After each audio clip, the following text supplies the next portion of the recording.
All right, Rabosai. Good evening. A great Izuchos Baruch Hashem. To be able to continue in Tanya, we have a beautiful piece ahead of us today. So remember, we find ourselves tonight. We're operating under this. There's Baruch Hashem, so many beautiful and different versions of Tanya. The one we're learning out of is out of this sefer called Chasidus Mivu Eres, which again essentially is like itself is just an interpretation, a translation. It's a little bit of a commentary, a little bit of everything on Tanya.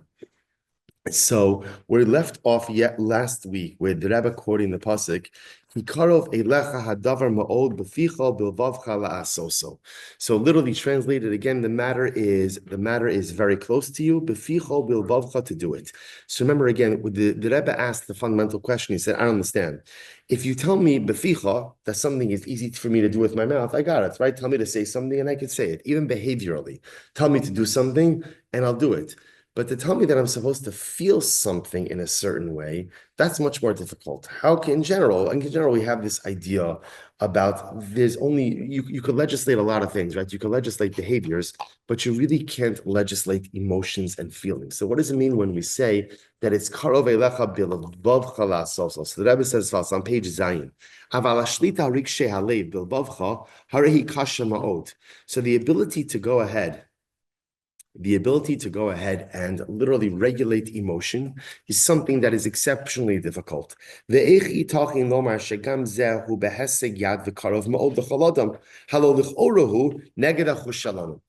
the Rebbe says again, it's top of page Zion. So once again, you want to tell me something is easy to say, something is easy to do, I could hear that. Something is easy to feel, it's not true. It's not true. We spoke about this last week a little bit. One of the hardest things that we have to do in Yiddishkeit is to control the way we feel, right? The Torah tells us, lo sachmo, don't covet. One of the hardest things, because sometimes it's just like instinctive to feel a certain way, and to have to regulate how it is that I am, how it is that I'm feeling, is such a tremendous and overwhelming thing. So the Rebbe goes on and he says as follows. Lomar shekarov ma'od l'chol lachoch libo mitavas ha'olam hazeh li'avas Hashem be'emes kimo shekasav the Gemara. Fine. Va'al zeh hishtis Rabbeinu HaSifro levar hetiv ketzad achin karov hadavar ma'od l'chol adam la'avodas Hashem gam bilevav.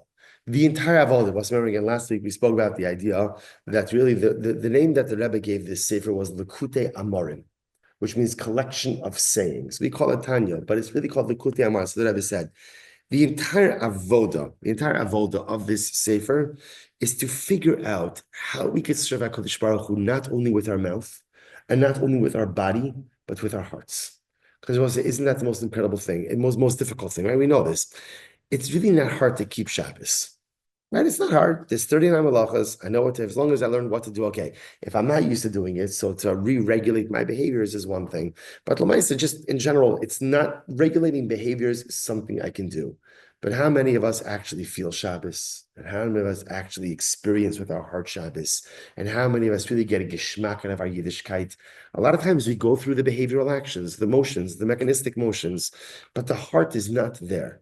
So the Baal Tanya says the entire avodah of what I'm trying to do over here is to teach you bilavavcha, how to serve HaKadosh Baruch Hu with your heart. So once I go down to the next section, you see the bottom of page Zayin, B'derech Aruka Ukitzara. You see that? See the heading? So we'll say this is a profound piece. Mother, I just want to point out, we're only in the introduction. It's only the introduction. Just wait till we get like to the meat and potatoes of things. So the B'derech, now literally again, I'm going to show you B'derech Aruka Ukitzara, a long path that's short. What does it mean? A long path that's short. So listen to this. So he quotes over first in the notes, Mikar Lashon Zehu B'Gemara. So remember again, the large bolded letters, those are the actual words of Tanya. The small print afterwards, that's the parish, that's the commentary. So the Rebbe says as follows. He says, Mikar Lashon Zehu B'Gemara. So the source of this wording is actually in the Gemara itself. What does the Gemara say? I will say this is a profound Gemara. I'm Rabbi Shua ben Hananya. I will say, by the way, that's also why I like using this edition, because again, like many times you find in the great Hasidic masters' work, like they wrote it understanding what they were writing. But a lot of times us regular people, when we're reading it, we're like, what are you talking about? So the Rebbe just makes one very short statement. Derech aruko kitzara. There is a path that is long and is short. Okay, thank you. Like, what does that mean? So the quotes over here, really, this is based on a Gemara Maseches Erevin. Listen to this. I'm Rabbi Shua ben Chananya. Rabbi Shua ben Chananya says as follows, great Gemara. Miyamai lo nitzchani adam ela tinok. Right? No, so Rabbi Shua ben Chananya says, I'm a pretty smart guy. No one ever bested me, right? No one ever bested me, except for one time a child. A child bested me. What happened? Mahi, pamachasisi mehalich bederech. One time I was traveling on the road. Says Rabbi Shimon, I was traveling on the road. And I saw that there was a child sitting by the crossroads. Okay. Amarti lo b'ni. I said to the child, my son, so Rabbi Shimon was traveling to a particular city. He didn't know he was going. He sees a kid at the crossroads. He says to the kid, child, can you tell me what is the best way to get to the city? What's the best way to get to the city? So the kid says to me, so Amarli, zu aruka ukitsara, v'zu kitsara va'aruka. So the child said to Rabbi Shimon, there are two paths. This path is long and short, and this one is short and long. Okay, so Rabbi Shimon hears this, and he says to himself, okay, so which path? Which I want to say if anyone needs sheets, it's over here, right? So so he says, so which path? Which path should I take? So Rabbi Shimon Chananya said,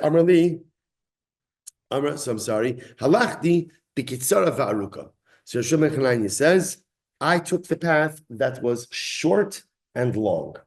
I took the path that was short and long, Kitzara va'aruka, which again makes sense. Why does it make sense? He has no idea what the kid is saying, right? So the kid says that there's a short path. I'll just take the short path. What's the big deal? So he takes the short path. Listen to this. Halachti b'kitzara va'aruka. Kevan shigat here. So Rabbi Shimon says, you know what's amazing? I got to the city in no time. Hayumakifos lag ganos upardesim. The problem was he got to the end of the path and he was right next to the city. But the problem was that there were literally gardens and orchards that were there blocking him from getting into the city itself. So he took this short path. He got right up to the city, but couldn't actually enter into the city because the pathway was blocked. I went back to the crossroads. He goes back to the kid. So he says to the kid, what's your problem? Not an exact quote, but you understand, right? Kid, you told me that this was the short path. So I told him it was the short path, to which the child said, Amali Rebbe, Va'aruka. Rebbe, remember what I told you. What did I tell you? It's short, but it's long. Right? It's short, but it's long. In other words, it's short, and that'll get you to the city quickly, but you won't get in. And we'll say, watch this. Perish Hadvar. Now, by the way, obviously, what was the child saying? Then there's another path. What's the other path? It's Aruka Ukitsara. It's long but short. What does it mean it's long but short? In other words, it's going to take you longer to get into the city, but what? You'll get in. So look what the Rebbe does this. Well, and this is an incredible metaphor for life, and this is so much about what the Rebbe is going to teach us. Listen to what he says. So the truth is, the path that was short and long, it was short. In other words, it was the shortest distance between point A and point B.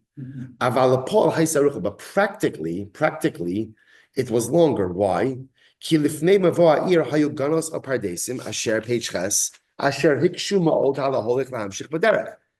problem. On one hand, it was a very short path to get from the crossroads to the city.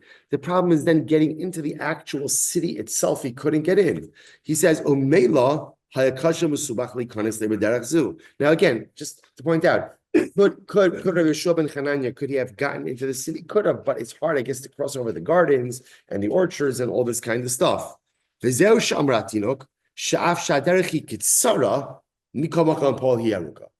what the child was saying. He was saying, Rebbe, it is a short path, but it's much more difficult to get into the city utilizing this path because it'll get you up to the gardens and the orchards, but then you're going to have to figure out a way to navigate through the gardens and the orchard.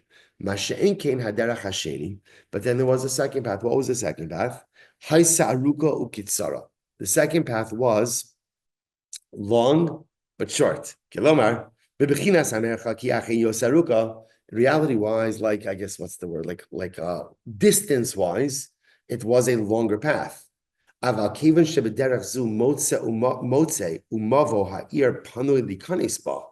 this is the way to get into the city. So it's a longer path. It's a longer distance.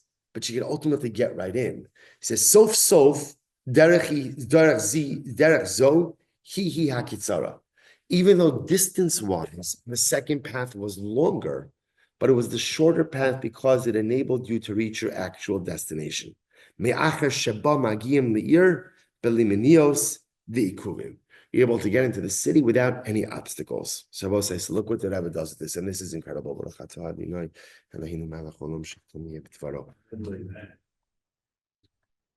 is incredible. He says, "V'kach hem gam darchei avodas Hashem." I will say, so the Baal Tanya says, this Gemara is an incredible metaphor for spirituality.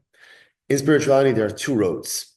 There's the derech kitzara va'aruka, the path that's short but is in actuality long, and derech aruka kitzara, the path that is long but is actually short.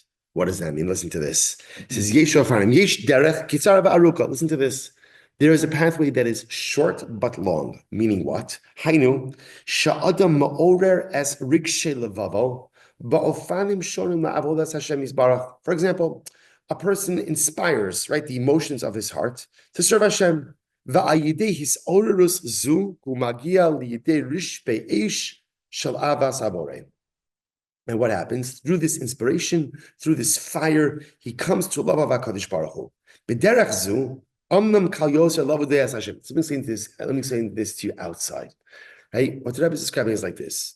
We'll say the easiest way to fall in love with HaKadosh Baruch Hu is how? Easiest way? Bestseller Jewish books are all what? Stories. Everybody loves stories. What do stories do? What's the beauty of a Maisa? Trigger imagination. That's it. Triggers your imagination, right? It's like an NCSY Shalashadis, right? It's like an NCSY Abdallah, right? What happens by NCSY Abdallah, right? Chavra, or those of us who have been in the NCSY Abdallah, right? How do you feel at an NCSY Abdallah, right? Like, oh my God, I am literally going to change my life. It's going to be the most, right? And generally, how long does that last for? I was gonna say 4 minutes. Okay, you're giving it till Tuesday. That's pretty good. I just want to point out something amazing. Rabbi Soloveitchik points this out. He says the pasuk says by Avram Avinu that when Avram left from Haran to go to Canaan, so it says that Avram went Sarai, Lot, Ve'es Hanefesh Asher Asu b'Charan, and the souls they made in Haran. And the Medrash says, who are the souls? So Avram converted all these people. Sarai converted all these people. So Rabbi Soloveitchik says, like, where do they go? Right? By the time Avram gets to Canaan, it's just Avram, Sarai, and Lot. So where did the Chevra go? So Soloveitchik essentially says like this, Avram Avinu, sorry, Morty, it was not you. You were not the first, right? Avram Avinu was running Shabbatons. He was programming. He was serving Chinese, right? He was doing everything. He was doing everything. And people were on fire. So Avram says, Chevra, we're going somewhere. Say, where? I don't know, but God told us to go. Let's go. Everyone's like, yeah, let's go. And they go. And then what happens? They start out. And then probably what happens? It's like a day into the journey. They're like, where are we going? Right? And each day, more and more people peeled off until at the end of the day, it was just Avram, Sarai, and Lot. Right? Why? Because when people are just inspired by episodic events, it's beautiful, lights a fire, but as quickly as that fire is kindled, it goes out. And by the way, this isn't, if you want to understand, a lot of times when we look at, let's say, the events of the Jewish people in the deserts, right? We always wonder, how could it be that the people who saw the Makos, they saw the plagues, they saw the splitting of the sea, they saw the giving of the Torah, and yet Moshe Rabbeinu was gone like an extra hour, and they're already building golden calves, right? It just doesn't make any sense, but it does make sense for one simple reason. Miracles don't work. Miracles don't create believers. Miracles do not create sustained spirituality. Inspiration, right? It's like a booster shot. Like you get it, and it's very nice. It's very nice, but as quickly as it comes, it goes. It goes, and that's why. By the way, I want to point out there's a danger. Like today, it's very interesting. I find like everything is about inspiration. Everybody wants to be inspired. Because the truth is, we all want that closest to HaKadosh Baruch Hu, and I want like a hack. I need like a spiritual life hack. I want to get that relationship but I don't really want to work for it. Come on, just like give it to me. And under 2 minutes, please. Under 2 minutes, right?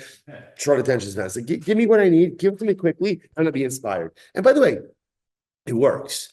The Rebbe says that's called derech kitzara va'aruka.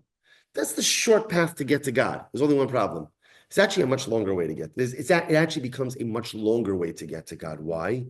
Because if that's my Judaism, just like that high, then you always need to get your high, right? So, okay, so what's going to inspire me next? And what's next? And what's next? And what's next? So it seems like the shortest path of connection. But in fact, it's a much more circuitous route to a lasting relationship with Hashem. So look what the Rebbe says.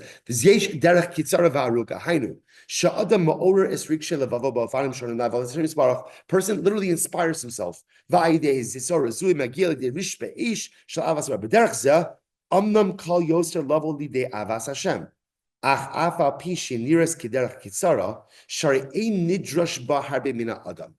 Inspiration, right? Inspirational moments. It's interesting. What do inspirational moments demand of you? What do they demand of you?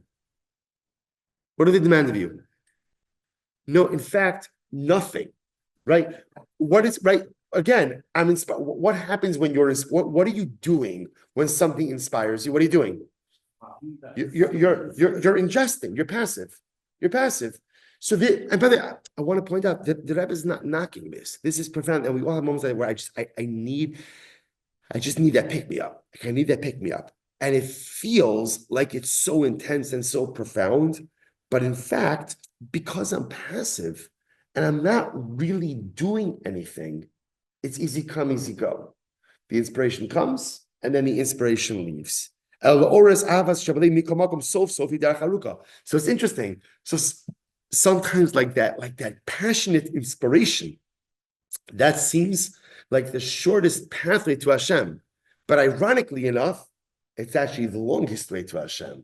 Because since I'm passive, I'm not really doing anything. I'm receiving. I'm not really affecting change within myself. So when the inspiration dies down, often I'm just the same person. I'm just the same guy. And I'm right where I was before. So again, if I can get more inspiration, that's great. But the inspiration isn't always easy coming. So what's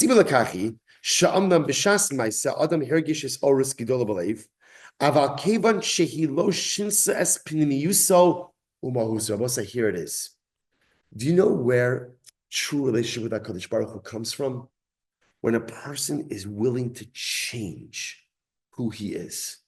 You see, when we're inspired, so inspiration is beautiful, but inspiration doesn't come about because of something I did for myself. Often it's something that's being conferred upon me. And no internal change per se has actually occurred. So because of that, he says, "B'soch socho, adayin hu nishra alamdo kimi kodem, im kol osan hamidos v'atayvos hamonos ma'akvos oso milis karos lalakos be'emes." I'm the same person. I'm really the same person. Right? I haven't changed. I was like, no, we all have this. You know, this is what happens so often. I think a lot of us like experience this over Yamim Noraim, right? I'm inspired. I don't know, man, I'm inspired by the davening, by the nigun, by something. And then like I wonder, and then the inspiration like ebbs away. How does that happen? How could it be that one day I'm so on fire and then the next day it's like, no, like flatlined? How does that happen? That's because nothing's changed on the inside. So if the inside remains the same and all of the negative wants and desires and proclivities and lusts and all those things are still there, then I'm like a car like spinning my spiritual wheels, and I might be hitting on the accelerator, but I'm not really getting anywhere. So the Rebbe goes on, he says, Lachim bepoel yihiyu harbe minios v'ikuvim b'derech shel yanichu lagia le'ir she's hapikli b'mas. So we'll say that's the first path. That first path of Judaism is called what we call kitzara va'aruka.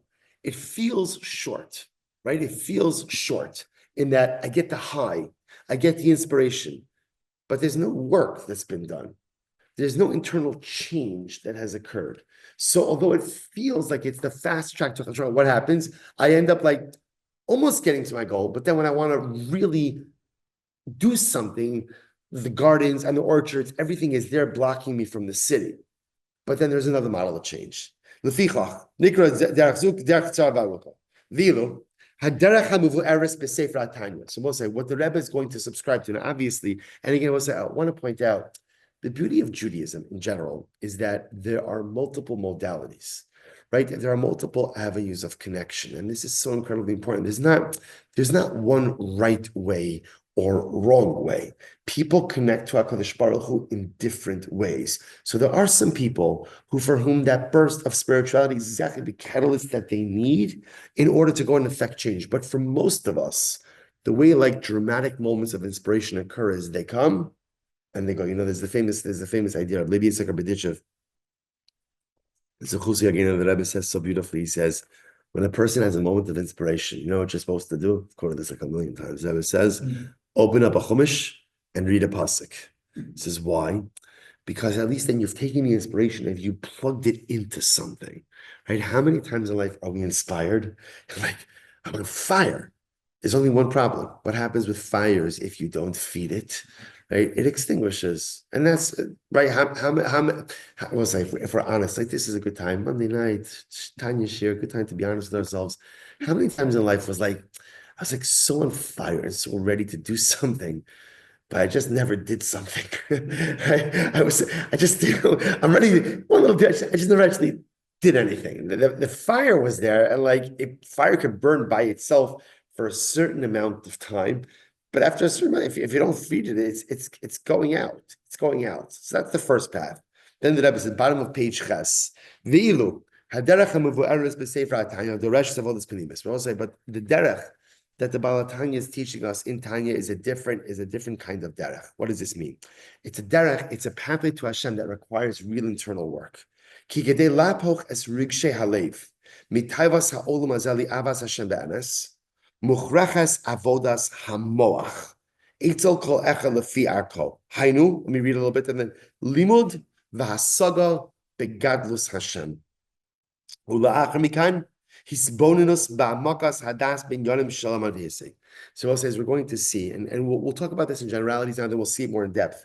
The Rebbe says, if you want a real relationship with HaKadosh Baruch Hu, it's going to really need an understanding of Hashem. It's hard to love something that you don't know. Now, listen, this of course comes with the caveat that what? There's only so well you're going to understand HaKadosh Baruch Hu. But there's still stuff we can understand. It's like any relationship. The more you understand someone, the closer you could come to them. The more you understand the Ribono Shel Olam, the closer you could come to him. It requires my mind. It requires my heart. It requires my soul. It requires work. It requires changing things about myself, refining things about myself, starting to do certain things, stopping to do other things. It requires behavioral adjustments, emotional adjustments, a whole variety of different things. And then again, with all of this internal work, what emerges on the other side of all this internal work? A sense of love of HaKadosh Baruch Hu. From all of this work that I'm doing, this internal work, I end up creating a sense of love of Hashem.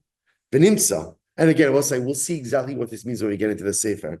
Benimsa shevederech zeh ein sabosei. So again, so you see the two paths. This second path is what the Rebbe will call derech aruka shikitzara. It's a much longer path. There's a lot more work.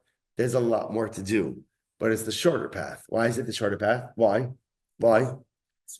Because it'll get you where you need to get to.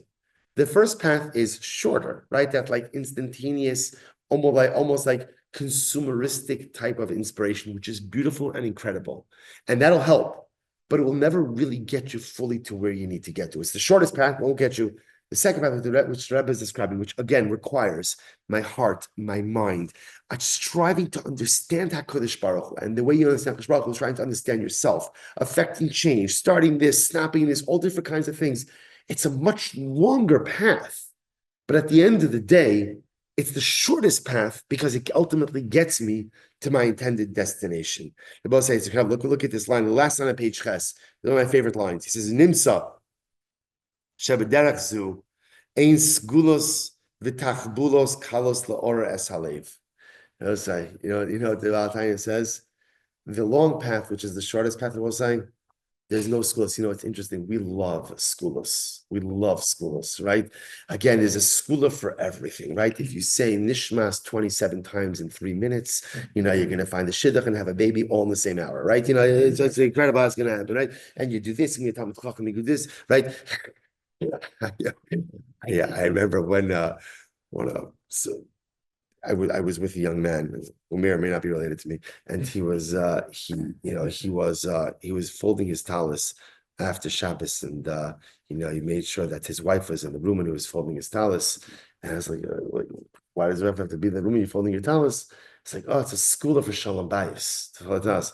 I said, by the way, I'll tell you even a better school for shalom bayis. Be a mensch. Open the car door. Take out the trash. Wash the dishes, buy your wife flowers on Erev Shabbos. I don't know if it works as well as folding a tallis, right? But let me say, so it's interesting. Why? Because hey, folding a tallis is a heck of a lot easier. And by the way, there might be a skill for that. I don't know, not, but folding a tallis is a heck of a lot easier than actually trying to be a good husband. Right? So the Tanya says, I just want to tell you that for the long path that's short, there's no schools. There's no hacks, right? There's no shortcuts. He says, "Kas laores alev elen nidreshes peites nidreshes. Sorry, elen nidreshes mea adam yegia rabba vatsuma kfula mechupeles." What does it require? It requires a ridiculous amount of exertion, right, and a tremendous amount of ongoing effort. Avoda, all right, tremendous avoda, right? Again, there's no shortcut. There's no life hack. You just have to keep plugging away at it over and over and over. So we'll say, but here's the good news. As much work as this is, one thing you could bank on, which is you will be a changed person. You'll be a changed person. Now I'll say, this is it. It's working the program. This is the program, right? This is the program of the Balatanya. And there's no shortcuts to the program, right? Just like Lahavdil, 12-step programs. You can't say, I'm going to skip, 4, 5, and 6 because 7 is really my thing. You can't work a 12-step program like that. In any program of comprehensive change, you got to start from 1 and you got to make your way all the way through 12. That's the way that it works, step after step. Moment. Let's just finish up. He says, but if you work, or what the Rebbe calls the derech aruka shikitzara, the long path that is short, he says you will change yourself as a person. He says, and you will come to truly love the Ribono Shel Olam. Sof zoi derech hakitzara. This, so Baal Tanya, and I'm going to teach you. When I'm going to teach you, says Baal Tanya, this is the derech hakitzara. Now, it's the derech hakitzara shiaruka. It's the shortest path that is very long. But this is the way to get where you want to get in life. Davka through this path is how we accomplish our life objectives. The poel mamish. This is the way we do it. So it becomes a choice. One could go and content themselves to the derech katsara va'aruka. So it's nice because the path is short. Only one problem. It'll never quite get you exactly where you need to go. But the Baal Tanya says, I'm willing to give you a longer path.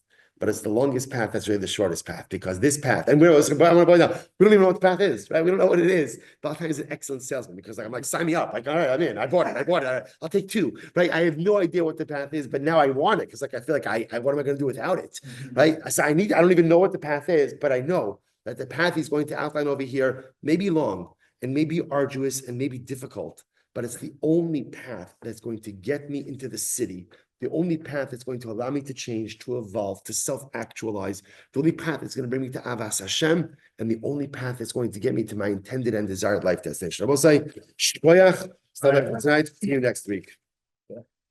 Next week will actually start. So we actually start.